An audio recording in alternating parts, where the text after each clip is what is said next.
Hello everyone, आप सबका स्वागत है आपके अपने यूट्यूब चैनल पर। तो आप सब कैसे हो? आशा करते हो आप सब अच्छे होंगे और अपनी पढ़ाई अच्छे से कर रहे होंगे। तो आज हम पढ़ेंगे हिंदी व्याकरण, जिसमें आज हम हमारा चैप्टर नंबर पहला होगा, यानी कि प्रथम खंड होगा, जिसमें हम पढ़ेंगे हिंदी व्याकरण का इतिहास। क्या पढ़ेंगे? हिंदी व्याकरण का इतिहास हम पढ़ेंगे। आज हमारा कौन सा चैप्टर है? बिल्कुल शुरू से हिंदी को शुरू कर रहे हैं हम, ठीक है? ध्यान देना। देखें, पहला है क्या? प्रथम खंड। लिखा है कि हिंदी व्याकरण का इतिहास, ठीक है। तो देखिए, लिखा है कि हिंदी व्याकरण के इतिहास की रूपरेखा प्रस्तुत करना क्या उपेक्षित विषय रहा। हिंदी भाषा के उद्भव के लगभग 700 वर्ष बाद 17वीं शताब्दी के अंतिम चरण में हिंदी व्याकरण का निर्माण कार्य शुरू हुआ है। यहाँ एक गत्तव्य है कि यही समय हिंदी गद्य के सूत्रपात का भी है। वस्तुत हिंदी गद्य के विकसित न होने के कारण हिंदी व्याकरण के निर्माण की ओर लोगों का ध्यान नहीं गया। आगे लिखा है, साथ ही संस्कृत की तुलना में लोक भाषाओं का उतना महत्व नहीं है, इसलिए आचार्यों का ध्यान हिंदी भाषा की ओर नहीं गया। हिंदी व्याकरण के निर्माण की दिशा में प्रारंभिक प्रयत्न करने वाले सभी के सब विद्वान विदेशी थे। विभिन्न विभिन्न उद्देश्य में भारत में निवास करने वाले अपने अपने अपने देशवासियों की हिंदी का ज्ञान आवश्यकता का अनुभव करते हुए अनेक विदेशियों में हिंदी व्याकरण लिखा है। क्या लिखा है? हिंदी व्याकरण लिखा है। आगे बात करें, जैसे हिंदी व्याकरण के इतिहास में लगभग 300 वर्षों की अवधि में निम्नलिखित काल खंडों में विभाजित किया गया है। देखो, नीचे लिखा है कि पहला दिखा है कि आरंभ काल लगभग कब था? 1676 से लेकर 1855 ईस्वी तक था, जो आरंभ काल था। विकास काल की बात करें, ये सन 1855 से लेकर 1876 तक रहा था। और उत्थान काल की बात करें, ये लिखा है सन 1876 से लेकर 1920 तक रहा था। और उत्कर्ष काल की बात करें, ये सन 1920 से कितना 1947 तक रहा था। अब देखो, नवचेतना काल, ये सन 1947 से वर्तमान काल तक है। कौन सा? नवचेतना। लिखा है, उपर्युक्त काल विभाजन के नामकरण के लिए हिंदी व्याकरण के स्वरूप में क्रमिक रूप से आने वाले विकास को आधार बनाया गया है। यह कहा जा सकता है कि प्रत्येक काल का प्रारंभ एवं समापन हिंदी विशेष प्रवृत्ति, विशेष उद्देश्य तथा विशिष्ट व्याकरणों के प्रभाव विधि के आरंभ और समापन के साथ जुड़ा हुआ है। आगे है, पहले क्या आरंभ काल की बात करते हैं। पहले बात करते हैं आरंभ काल। देखो, आरंभ काल कब से था? 1676 से लेकर 1855 तक चला। बात करते हैं इसकी। देखो, 17वीं शताब्दी के अंतिम चरण में हिंदी व्याकरण का लेखन कार्य शुरू हुआ था। विलक्षण होते हुए भी यह तथ्य है कि इस आरंभ काल के लगभग पौने 200 वर्षों तक केवल विदेशियों द्वारा हिंदी व्याकरण लिखा जा रहा है। वस्तुतः इस अवधि में किसी विद्वान ने कहा हिंदी व्याकरण लिखने का प्रयत्न नहीं किया। इसके कई कारण हैं। मुसलमानों की साम्राज्य स्थापना के साथ ही खड़ी बोली के विकास के लिए अनुकूल अवसर मिला है। यह खड़ी बोली हिंदुस्तानी के रूप में लगभग पूरे देश में फैल रही थी। फिर विदेशियों के आने पर यह हिंदी बोली या हिंदुस्तानी की ऐसी बोली थी जिसके द्वारा व्यापार, धर्म प्रचार और शासन कार्य चल सकता था। इसलिए विदेशियों के लिए हिंदी सीखना आवश्यक था। व्याकरण के माध्यम से ही हिंदी सीखना संभव था। दूसरी ओर उस समय तक हिंदी का व्याकरण नहीं था, गद्य का भी अभाव था और विद्वानों का संस्कृत के प्रति परंपरागत मोह था। देसी भाषाओं के प्रति आचार्यों का अपेक्षा भाव था। अब अतः भारतीय आचार्यों का यह का ध्यान हिंदी व्या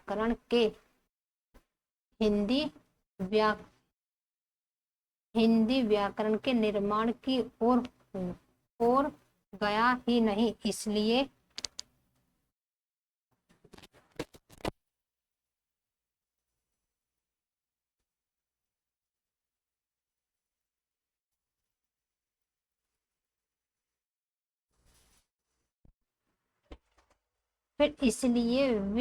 विप्स होकर भारतीयों से पहले विदेशियों को हिंदी व्याकरण लिखने का काम शुरू करना पड़ा। निश्चित रूप से यह कहना कठिन है कि हिंदी के आदि व्याकरण कौन थे, किंतु अनेक विद्वानों के साक्ष्य पर वधापति क्या विधा अध्यावधि ज्ञात हिंदी व्याकरणों में सर्वाधिक प्राचीन हॉलैंड निवासी जॉन कौन थे? हॉलैंड के निवासी कौन थे? जोहन जोशुआ क्या थे? जोशुआ कलेक्टर को माना जा सकता है। कलेक्टर का हिंदुस्तानी ग्रामर सन 1698 ईस्वी में अथवा उसके पूर्व लिखा गया था। कलेक्टर से पूर्व मिर्जा खान ने सन 1976 ईस्वी में ब्रज भाषा व्याकरण की रचना की थी। इसके आधार पर यह कहा जाता है कि कलेक्टर के भारत आगमन के पूर्व हिंदी व्याकरण के निर्माण की परंपरा शुरू हो गई है। इस काल में हिंदी व्याकरण के अतिरिक्त ब्रजभाषा तथा उर्दू के भी व्याकरण लिखे गए हैं। इस काल में उर्दू हिंदी सम्मिलित रूप से हिंदुस्तानी कहा जाता है कि सर्वप्रथम जोशुआ कलेक्टर ने हिंदुस्तानी ग्रामर की रचना की थी। यह परिनिष्ठित हिंदी अथवा हिंदुस्तानी का व्याकरण नहीं था, अपितु वह बम्बई, सूरत आदि दक्षिणी नगरों की बाजारों हिंदी का ग्रामर था। कलेक्टर के बाद बेजामनी सेलूजे का ग्रामेटिका हिंदुस्तानी का नामक हिंदी व्याकरण सन 1744 ईस्वी में प्रकाशित हुआ था। जॉर्ज हार्डले का हिंदी व्याकरण विषयक एक ग्रंथ सन 1872 ईस्वी में लंदन से प्रकाशित हुआ। लंदन में ही सन 1873 ईस्वी में जॉन फर्गूसन का हिंदुस्तानी भाषा का कोश प्रकाशित हुआ था। इसके प्रारंभिक 58 पृष्ठों में हिंदुस्तान भाषा व्याकरण लिखा गया। जॉन वॉर्थविक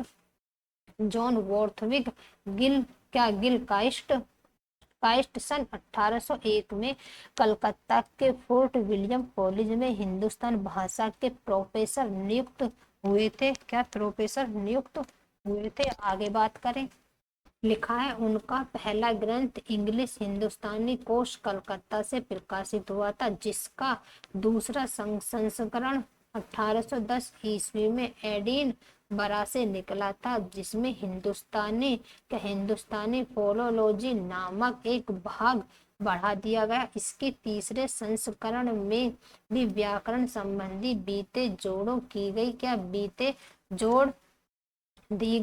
बातें जोड़ दी गई। ए ग्रामर ऑफ हिंदुस्तानी लैंग्वेज के अतिरिक्त गिल क्राइस्ट ने और कोई व्याकरण संबंधी पुस्तकें लिखी, जैसे उपयुक्त व्याकरणों के अतिरिक्त कई विदेशी विद्वानों ने भी व्याकरण लिखे, जिनमें हैरा सिम वेंड लेवेफ्रेंड Roebuck the English and Hindustani dictionary with एक ग्रामर फिशी प्रीफिस्ट 1800 ईस्वी में कलकत्ता से प्रकाशित हुई। John Shakespeare a grammar of the Hindustani language 1813 में लंदन में प्रकाशित हुई। Captain William Price, Hindustani grammar, 1827 और 28 ईस्वी में लंदन से प्रकाशित। विलियम विलियम येस्टर्स और introduction to the Hindustani language 1827 में कलकत्ता से प्रकाशित हुई। M M T Adam, William William Andrew और सैंडफोर्ड अर्टनोट आदि के नाम उल्लेखनीय हैं। MC आदम हिंदी का व्याकरण लिखने वाले प्रथम व्याकरण थे, जिनका हिंदी भाषा का व्याकरण 1827 ईस्वी में कलकत्ता से प्रकाशित हुआ था। ये आदम के पूर्व हिंदी काव्यद का उल्लेख मात्र मिलता है। आदम ने हिंदी का पहला कोश भी लिखा था। विदेशी व्याकरणों में आदम की पहले व्यक्ति थे जिन्होंने हिंदू के स्थान पर हिंदी शब्द का प्रयोग किया था। फ्रांस के प्रसिद्ध विद्वान जोसेफ हेलिओडोर गार्सा द तासी ने सन 1829 से 1848 के बीच हिंदी भाषा का व्याकरण संबंधी अनेक निबंध लिखे थे। उन्होंने व्याकरण संबंधी स्वतंत्र पुस्तकें भी लिखी थी। गार्सा द तासी के बाद जेम्स आर वेजेटाइन, जिन्होंने हिंदी व्याकरण संबंधी 3 ग्रंथों की रचना की थी। डंकन पोवेस, हिंदुस्तानी मैनुअल और 1845 ईस्वी में Stevick a concise grammar of the Hindustani language, ये 1847 ईस्वी में लिखी थी। ये कह रहा जे टेंडलो, प्रोफोनी, अलेक्जेंडर फोनकर आदि ने हिंदी व्याकरण की रचना की। फोकनर आरंभ काल के अंतिम व्याकरण थे। इनके पूर्व के सभी व्याकरण विदेशी थे। बाद में भारतीय पंडितों ने भी हिंदी व्याकरण लिखना शुरू किया। अब बात करते पॉइंट 2, इसमें है विकास काल सन 1855 से लेके 1876 तक। क्या है विकास काल?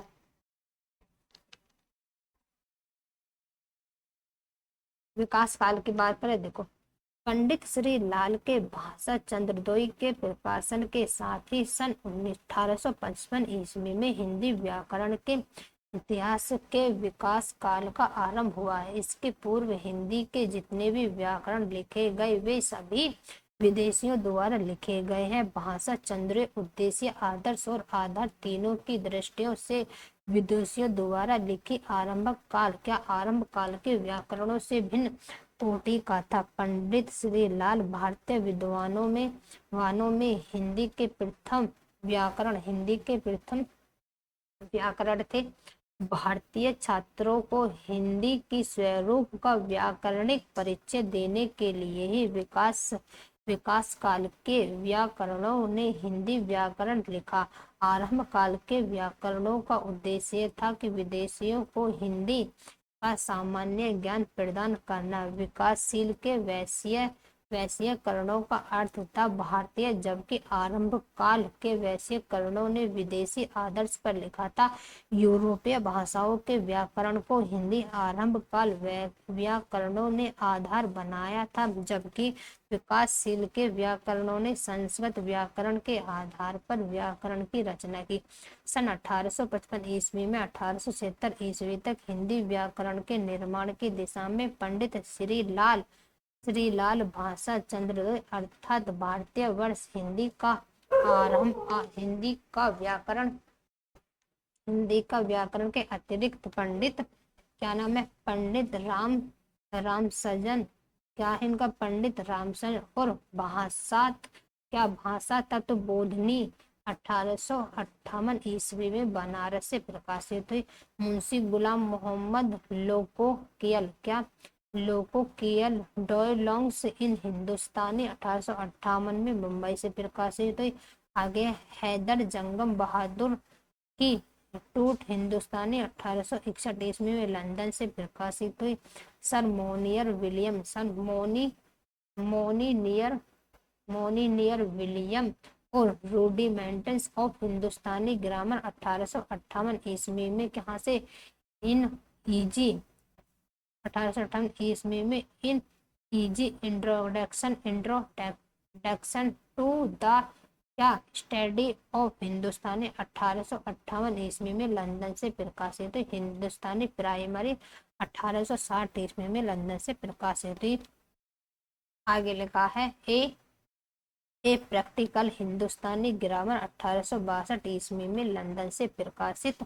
नवीन चंद्र रॉय 1868 में प्रकाशित हुई। ये कह रहा है शीतल प्रसाद गुप्त शब्द प्रकाशिका 1870 ईस्वी में लखनऊ से प्रकाशित हुई। विलियम एथरे student grammar of the Hindi language 1870 ईस्वी बनारस से प्रकाशित हुई। पंडित हरिगोपाल उपाध्याय और भाषा तत्व दीपिका 1871 ईस्वी में प्रकाशित। भैरव प्रसाद मिश्र हिंदी लघु व्याकरण 1971 ईस्वी में प्रकाशित है।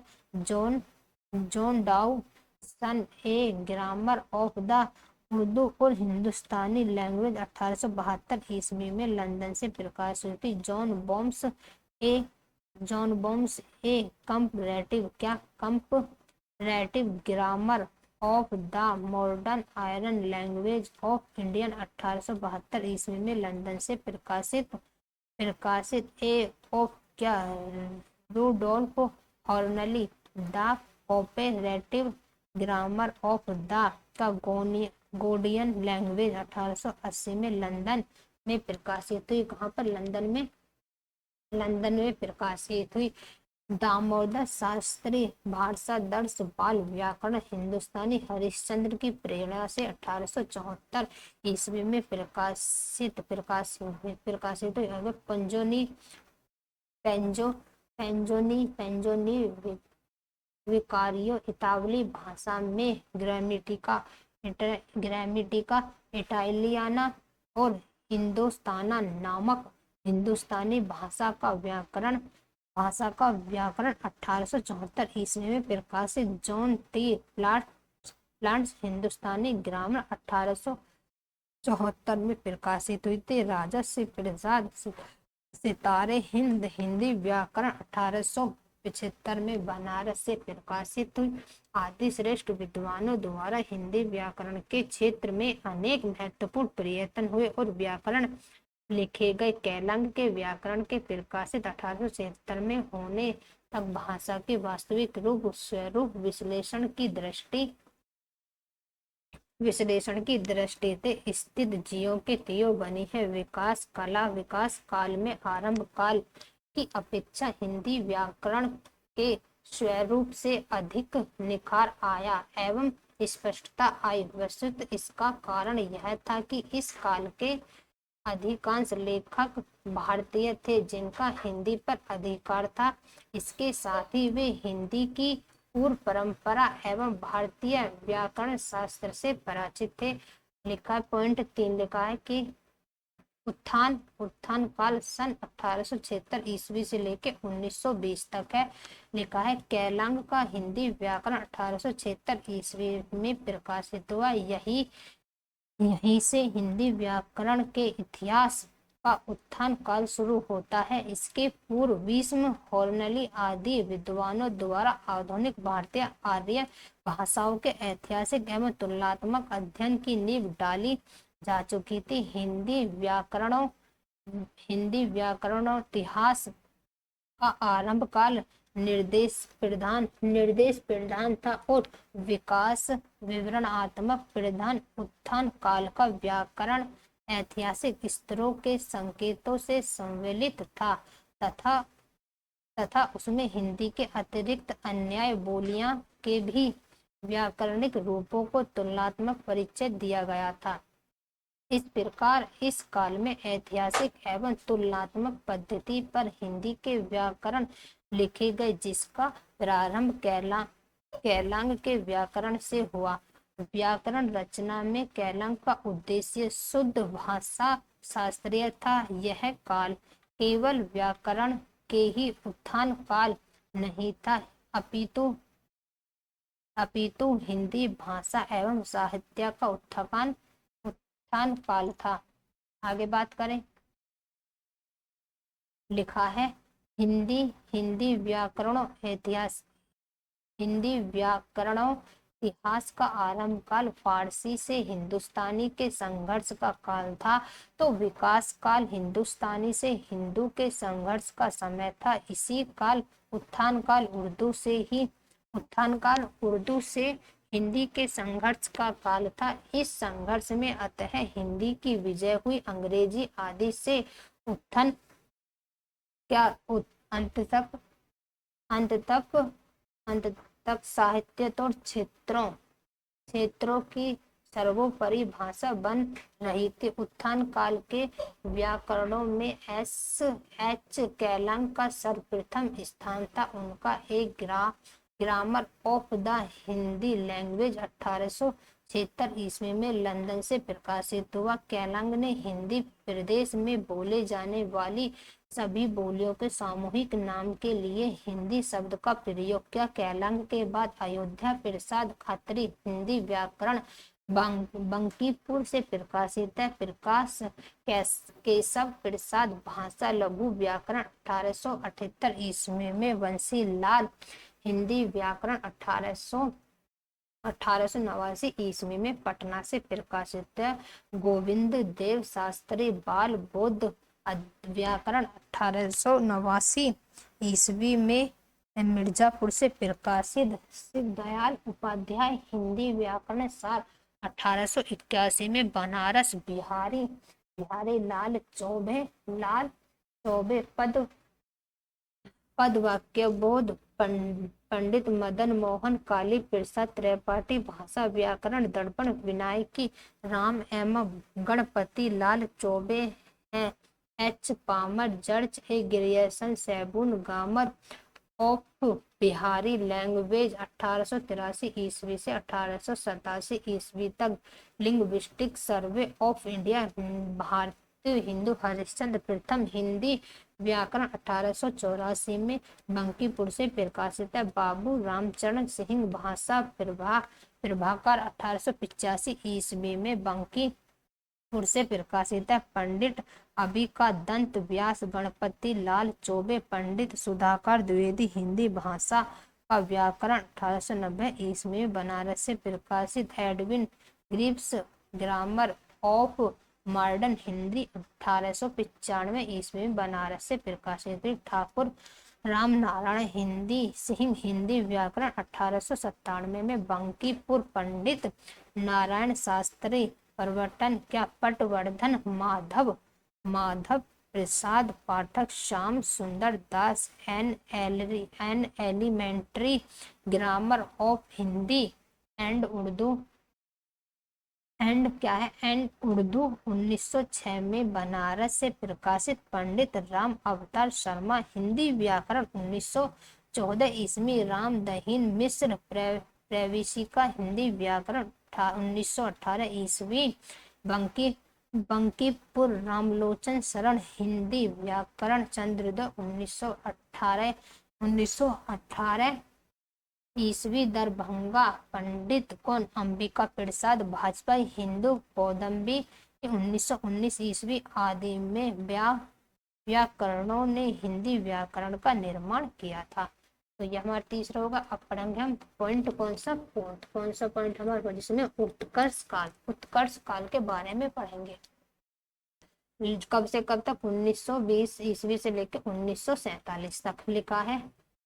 पंडित कामता प्रसाद गुरु के हिंदी व्याकरण में प्रकाशन वर्ष सन 1911 ईस्वी में हिंदी व्याकरण के इतिहास के उत्कर्ष काल का आरंभ हुआ। उत्कर्ष काल के पूर्व उत्थान काल में जो भी व्याकरण लिखे गए उनमें से कुछ को छोड़कर अधिकांश व्याकरण प्रवेशिका कक्षा तक के छात्रों को ध्यान में रखकर लिखे गए थे। इस उत्थान काल का कोई भी व्याकरण सर्वसामान्य नहीं बन सका था, क्योंकि उनमें भाषा के प्रचलित प्रयोगों के भीतर एक एक रूपता एक एवं स्थिरता लाने वाले नियमों का निर्धारण नहीं किया गया। उत्कर्ष काल के शुरू होने के साथ ही हिंदी की स्थिति में परिवर्तन हुई। गुरु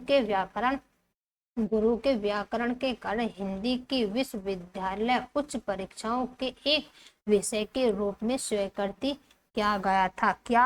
स्वीकृति किया गया। साथ ही इस प्रकार व्याकरण से हिंदी भाषा का एक परिनिष्ठित रूप स्थिर हुआ।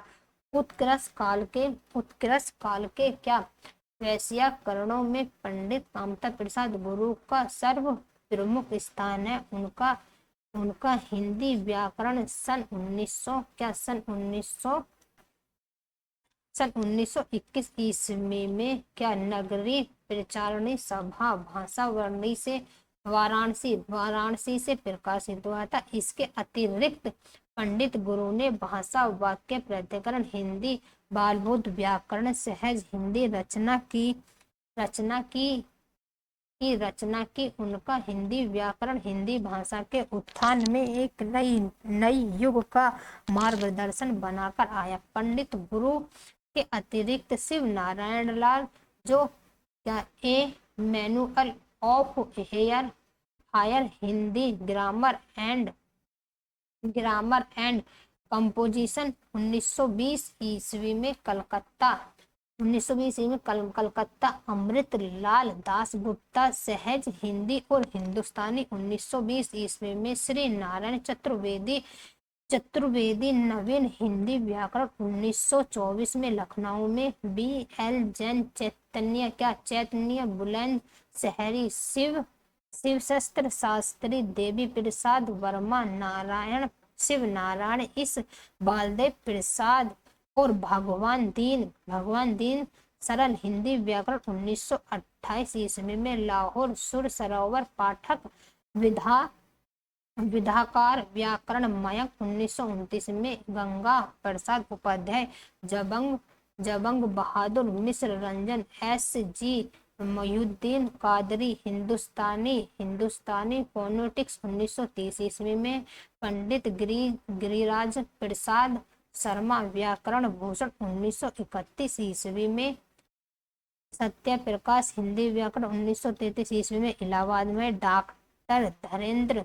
धीरेन्द्र वर्मा एवं डॉक्टर बाबूराम सक्सेना नवीन हिंदी व्याकरण 1933 ईस्वी में इलाहाबाद धरणीधर शास्त्री हिंदी व्याकरण 1930 में भुवनेश्वर मिश्र हिंदी व्याकरण बोध 1934 ईस्वी में और पंडित गणेश प्रसाद द्विवेदी आधुनिक हिंदी व्याकरण और रचना 1934 ईस्वी में 1934 और 35 ईस्वी में रामनाथ उपाध्याय और पंडित विष्णुदत्त उपाध्याय रघुनाथ दिनकर काणे व Gopal Shastri HC Scholberg concise grammar of the Hindi language 1940 में आई थी। कब 1940 में लिखा है कि नागप्पा व्यावहारिक हिंदी 1941 ईस्वी से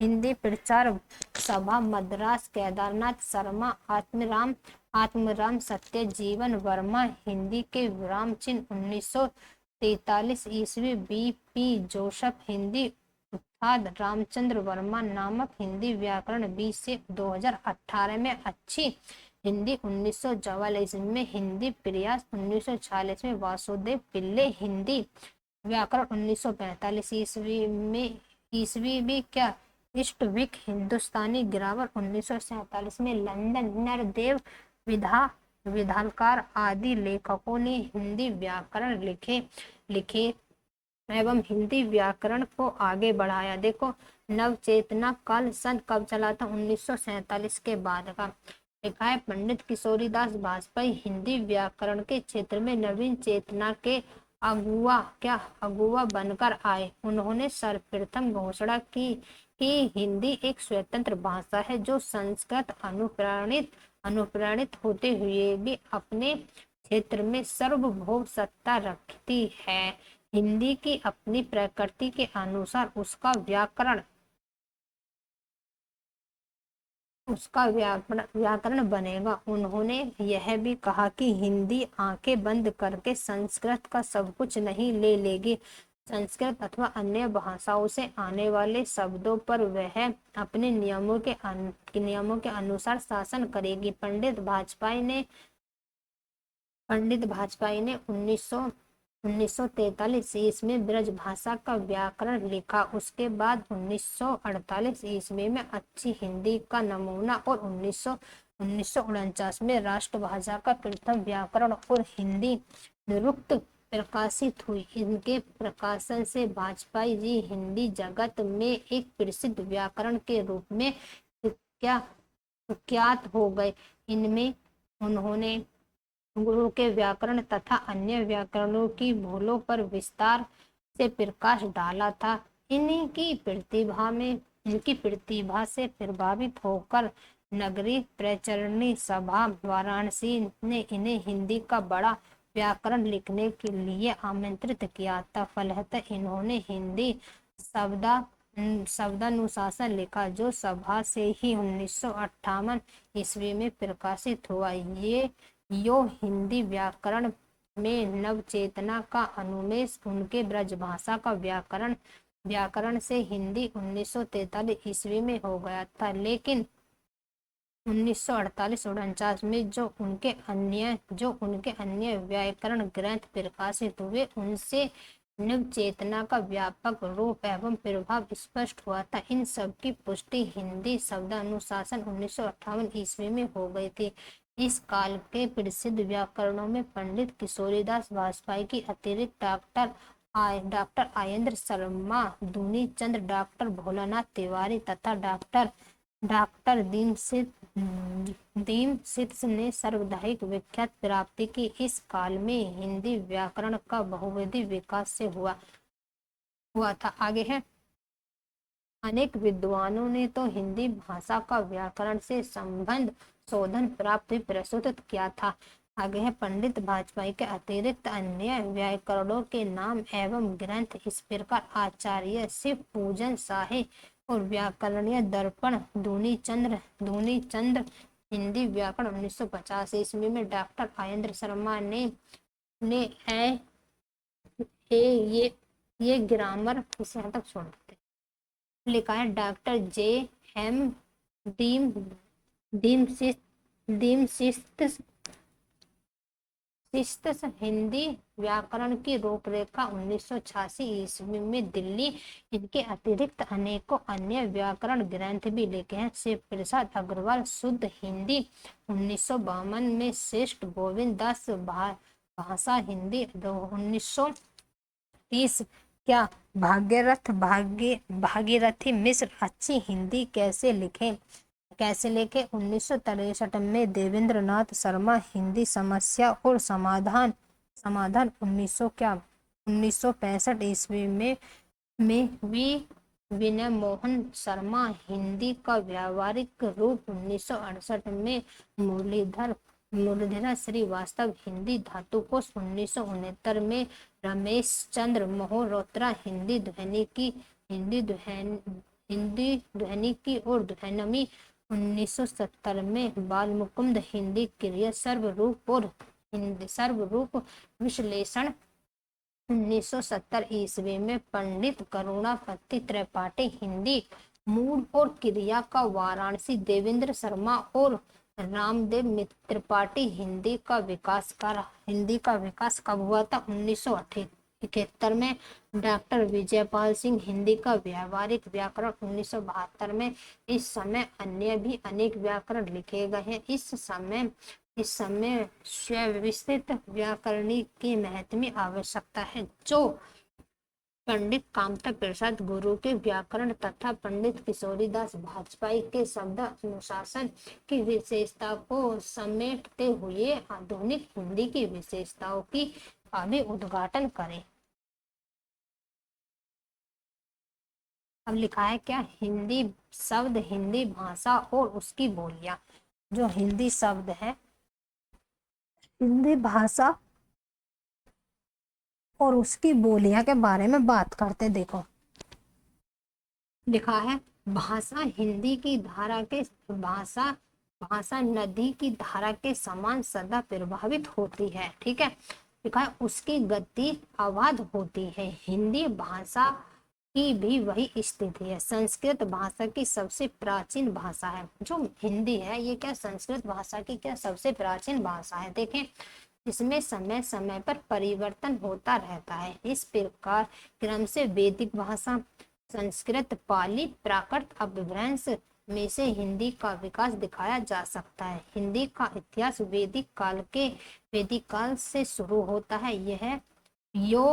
यह बात दूसरी है कि उसे पहले ही आर्य भाषा के स्वरूप का लिखित प्रमाण नहीं मिलता। अतः हम कह सकते हैं कि वैदिक भाषा और सांस्कृतिक भाषा हिंदी के प्राचीन स्वरूप, पाली, प्राकृतिक और अपभ्रंश हिंदी के मध्यकालीन रूप तथा हिंदी इन सब भाषाओं का वर्तमान रूप है। इसका तात्पर्य यह है कि इन भाषाएं रूपी में भिन्नता अवश्य है, फिर भी इनमें समानता के लिए लक्षण मिलते हैं। लिखा है हमारी भाषा हिंदी नाम मुसलमानों द्वारा दिया हुआ है। संस्कृत भाषा की ध्वनि फारसी में है क्या है हो जाती है। इसलिए मुसलमानों ने सिंधु के पार के संपूर्ण क्षेत्र को हिंदी कहा और वहां की भाषा को हिंदी कहा। इस हिंदी शब्द का कई अर्थों में प्रयोग होता है। व्यापक अर्थ में हिंदी का हिंद या भारत से संबंधित किसी भी व्यक्ति, वस्तु या हिंद अथवा भारत में बोले जाने वाली किसी भी भाषा के लिए प्रयुक्त होती है। स्पष्ट है कि हिंदी शब्द हिंदी के विशेषण के रूप में प्रयुक्त होता है। हिंदी का उपयुक्त अर्थ आज बदल गया। आज हिंदी कहने से भारत की समस्त भाषाओं का बोध नहीं होता, बल्कि एक निश्चित भाषा का बोध होता है। आजकल प्रचलित या साहित्यिक अर्थ में हिंदी का प्रयोग मुख्यतः उत्तरी भाषा के मध्य देश हिंदुओं की वर्तमान साहित्यिक भाषा के अर्थ में होता है। यो साधारणतः इसी भूभाग की बोलियों और उनसे संबंध रखने वाले प्राचीन साहित्यिक रूपों के अर्थ में भी हिंदी का व्यवहार होता है। हिंदी क्षेत्र की सीमाएं पश्चिम में जैसलमेर, उत्तर पश्चिम में अंबाला, उत्तर में शिमला से लेकर नेपाल के पूर्वी छोर तक, पहाड़ी प्रदेश का दक्षिण भाग पूर्वी में क्या भागलपुर, दक्षिण पूर्व में रायपुर तथा दक्षिण पश्चिम में खंडवा तक पहुंचती है। लेकिन इस सीमा के बावजूद भी आज हिंदी का प्रचार प्रसार भारत में संपूर्ण है। इसके बोलने वाले की संख्या दिन पर दिन बढ़ती जा रही है। सन 1950 में ही हिंदी भाषा की राजभाषा है। इस समय हिंदी उत्तर प्रदेश, बिहार, मध्य प्रदेश, राजस्थान, हरियाणा, हिमाचल प्रदेश, दिल्ली की एकांकित भाषा है। अन्य राज्यों में भी हिंदी का प्रयोग दिन प्रतिदिन बढ़ता जा रहा है।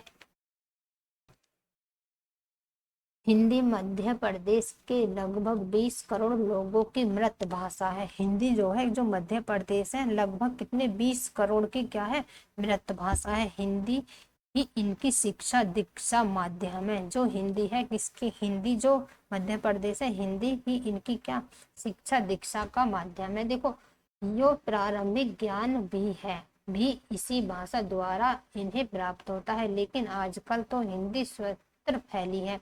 संपूर्ण देश में हिंदी के माध्यम भ्रमण किया जा सकता है। अखिल भारतीय सेवा, व्यवसाय, यातायात, शिक्षा और सिनेमा आदि के कारण सारा देश हिंदी से क्या है, परिचित है, आ गया है। भाषा शास्त्र के अनुसार मध्य प्रदेश की 8 बोलियों को ही हिंदी कहते हैं।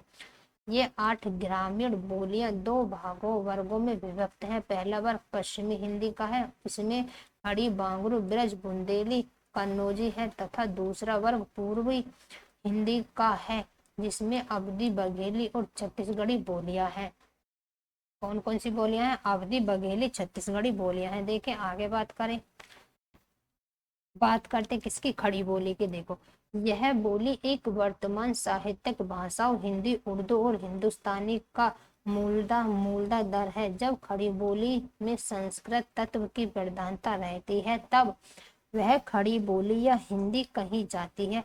यही यही हिंदी आज राजभाषा है और इसी के आधुनिक साहित्य का निर्माण हो रहा है। यही खड़ी बोली जब अरबी फारसी के अत्यंत तत्सम और अर्ध तत्सम शब्द से उपयुक्त हो जाती है तथा फारसी लिपि में लिखी जाकर विदेशी वातावरण के रंग जाती है उसे उर्दू कहते हैं। उर्दू का अर्थ है बाजार। प्रारंभ में उर्दू भाषा बाजारों भाषा ही थी है। दिल्ली या शाहजहांबाद के महलों से बाहर शाही फौजी बाजारों में उर्दू का प्रयोग होता है। विदेशी शासन के कारण अरबी फारसी के शब्दों का प्रचार हो गया था। इन्हीं विदेशियों से बातचीत करने के लिए देसी बोली में जब अरबी फारसी के शब्दों का प्रयोग होने लगा तो उर्दू भाषा का जन्म हुआ। ऐतिहासिक दृष्टि से देखने से पता चलता है कि दक्षिण हैदराबाद में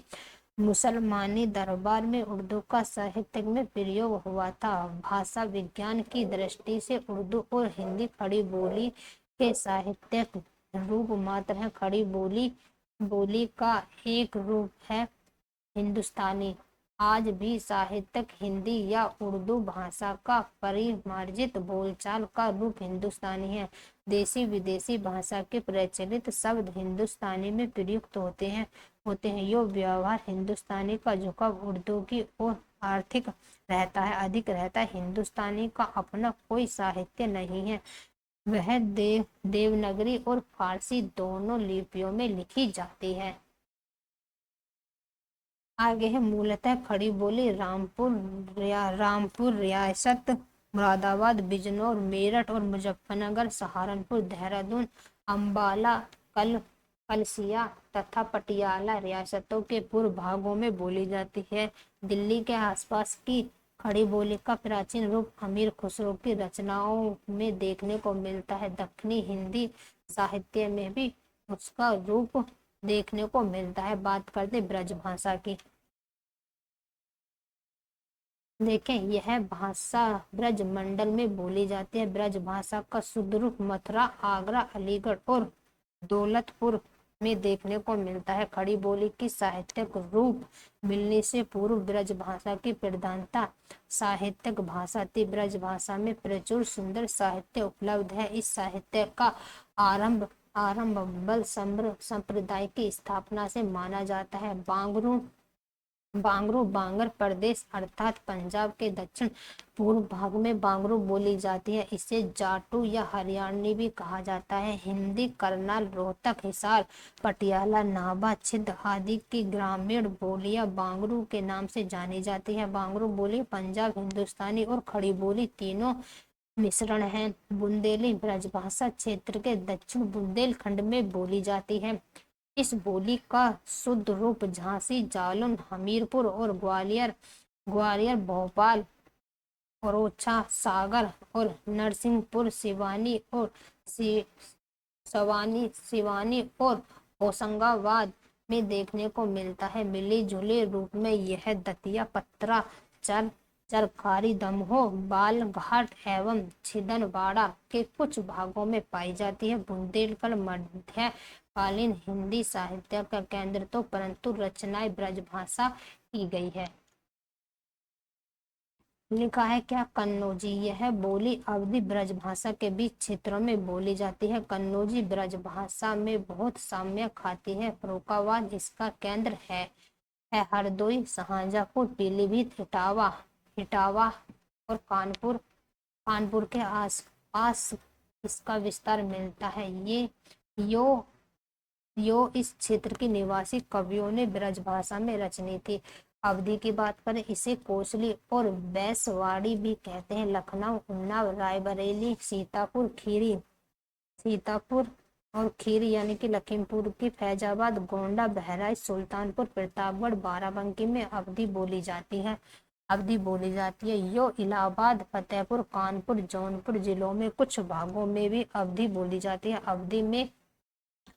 अवधि में भी बीड़ा अवधि में भी बड़ा ही सुंदर साहित्य उपलब्ध है, जैसी कृत, पद्मावत और तुलसी का रामचरितमानस रचनाएं अवधि ही श्रेष्ठ रचना यानी कि अवधि भाषा में लिखा है। बघेली का केंद्र रीवा है, परंतु किसी न किसी रूप में यह मध्य प्रदेश के स्थानों में भी प्रचलित है। इसे दमोह, मंडला, जबलपुर तथा बालघाट जिला बघेली का अपना कोई साहित्य नहीं है। छत्तीसगढ़ी मध्य प्रदेश में रायपुर और बिलासपुर के जिलों में यह कोकेर, नंदगांव, खैरागढ़, रामपुर, कोरिया और सरगुजा, उदयपुर आदि में यह बोली प्रचलित है। इस बोली में भी कोई साहित्य नहीं है। यो दूसरी भाषा से इस क्षेत्र के साहित्यिक रचना प्रस्तुत होती है। भोजपुरी की बात करते हैं। भोजपुरी एक बोली है जो बिहार से लेकर उत्तर प्रदेश तक फैली हुई है। यह छोटा नागपुर, सारण, चंपारण, शाहाबाद से लेकर आजमगढ़, देवरिया, बलिया, गोरखपुर, बस्ती, गाजीपुर, जौनपुर, मिर्जापुर, बनारस तक बोली जाती है। भोजपुरी का साहित्य अभी बलिया अवस्था में है। भोजपुरी प्रदेश के लोगों को खड़ी बोली में ही अपनी रचना प्रस्तुत करते हैं। हिंदी प्रदेश में अंतर्गत ब्रज, अवधी और खड़ी बोली की वह बोलियां हैं जो साहित्य रचना की दृष्टि से महत्वपूर्ण है। पर्याय बोले जाने वाली बोली साहित्य हिंदी साहित्य के रूप में जाना जाता है। इसलिए हिंदी साहित्य का इतिहास का अध्ययन करते हुए इन्हीं बोलियों को उपलब्ध साहित्य विचार में लिया जाता है। तो ये हमने क्या पढ़ी थी आज? बोलियां पढ़ी थी। कौन सी बोलियां कहाँ पर बोली जाती है? तो देखिए अब पढ़ेंगे हम क्या, हिंदी की लिपि क्या पढ़ेंगे। हिंदी की लिपि क्या है? देवनागरी। तो आज हमने बोलियां पढ़ी। आज के लिए इतना ही। जो हिंदी की लिपि है देवनागरी, इसे हम अगली क्लास में पढ़ेंगे।